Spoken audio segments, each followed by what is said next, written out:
ফের তৃণমূল নেতার প্রকাশ্যে দাদাগিরি। এবার স্কুল টিআইসি নির্বাচন চলাকালীন রীতিমতো গায়ের জোরে নির্বাচন বন্ধ করে দেওয়ার অভিযোগ উঠল। স্কুল পরিচালন কমিটির সভাপতির অভিযোগ, জলঙ্গি ব্লক তৃণমূল কংগ্রেসের সভাপতি মাসুম আলী আহমেদ দুষ্কৃতীদের নিয়ে এই সমস্ত কাজ করেছেন। স্কুলে নিজের ক্ষমতা ধরে রাখার জন্য কার্যত হুমকি দিয়ে ভয় দেখিয়ে তাণ্ডব চালান তিনি। এরপর থেকেই শাসক দলের নেতার দৌরাত্ম্যে ব্যাপক চাঞ্চল্য ছড়িয়ে পড়েছে এলাকায়। উল্লেখ্য, এই জেলায় গত পঞ্চায়েত নির্বাচন থেকে লোকসভা নির্বাচন পর্যন্ত মনোনয়ন, ভোট গ্রহণ, গণনা এবং ফলাফল ঘোষণার পর হিংসার সবচেয়ে বেশি ঘটনা ঘটেছিল। বেশিরভাগ অভিযোগের তীর ছিল তৃণমূলের বিরুদ্ধেই। আসুন একবার শুনে নিই মূল ঘটনা কি ঘটেছিল। আমি অবশ্যই বলবো ও দলের ক্ষমতায় দেখেছে। স্কুলে যেহেতু প্যারা টিচারও, তার উপরে হেডমাস্টার আছে, তারপর আমি নিজেই ওই স্কুলের ম্যানেজিং কমিটির সভাপতি। আমার উপরে হয়তো কোনো কিছুই ছিল না, কর্তব্য কিছু করার, কিন্তু তবুও সে দলের প্রভাব খাটিয়ে হয়েছে আমাকে জোর করে ঘরের মধ্যে বন্ধ করে রেখে জোর করে রেজুলেশনে সই করে নিই। অনেকেই, এরা তো তিনজন ছিল, তার সঙ্গেও কিছু ওদের ক্যাডার বাহিনী ছিল যারা হয়েছে বন্ধ করেছে। ঘটনা ঘটেছে গত 22শে ফেব্রুয়ারিতে জলঙ্গির চুয়াপাড়া দুর্লভপাড়া বিদ্যানিকেতনে টিআইসিও নির্বাচন চলাকালীন স্কুলের সভাপতিকে হুমকি দেন তৃণমূল কংগ্রেসের ব্লক সভাপতি মাসুম আলী আহমেদ। সেই সঙ্গে স্কুলের সভাপতিকে দরজা বন্ধ করে রেখে জোরপূর্বক কাগজে সই করিয়ে নিজেও ওই পদে বসে যান। এখন প্রশ্ন হলো, এই টিআইসি পদটি কি? এই পদ হলো একটি নির্বাচিত পদ, যা প্রধান শিক্ষকের অবর্তমানে দায়িত্ব পালন করতে হয় ওই ব্যক্তিকে।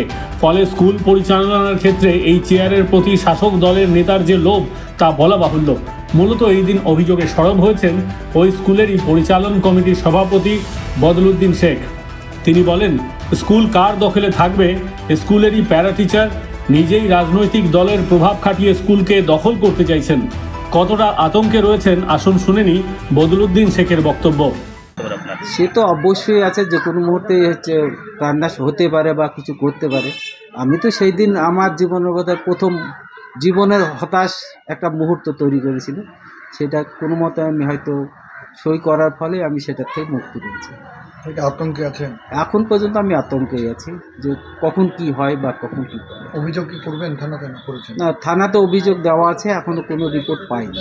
তোমরা প্রশাসনও কাজ করছে না? প্রশাসনও করছে না, এটাই ধরা যায় যে প্রশাসন ঠিকমতো কাজ করছে।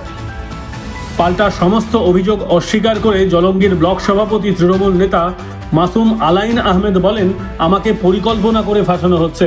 আমি ওখানে যাইনি। যখন উত্তেজনা সৃষ্টি হয় তখন আমি ওখানে গিয়ে পৌঁছই এবং গোটা বিষয়টাকে সামলানোর চেষ্টা করেছি। তার একাধিক সাক্ষী রয়েছে। তাকে ফোনে এই বিষয়ে জানতে চাওয়া হলে তিনি বলেন, সম্পূর্ণভাবে মিথ্যা কথা।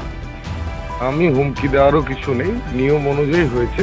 সেই স্কুলের, আমাদের স্কুলের হেডমাস্টার মশাই যিনি ছিলেন, 28 তারিখে রিটায়ার্ড করবেন, তিনি মিটিং নিয়ে বসেছিলেন। অন্যান্য মিটিংয়ে অন্যান্য টিচাররাও ছিল। তারা সর্বসম্মতিক্রমে সিদ্ধান্ত নিয়েছেন।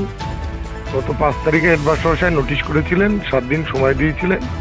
2 জন টিচার অ্যাপ্লিকেশন করেছিলেন টিআইসি হওয়ার জন্য। একজন উইথড্র করেছে এবং একজনের নাম থেকে গিয়েছে, সুদীপ মুখার্জি। উনি নিয়ম অনুযায়ী হয়েছেন। মিথ্যা কথা বলছে পরিকল্পিতভাবে। ব্যুরো রিপোর্ট, মাধ্যম।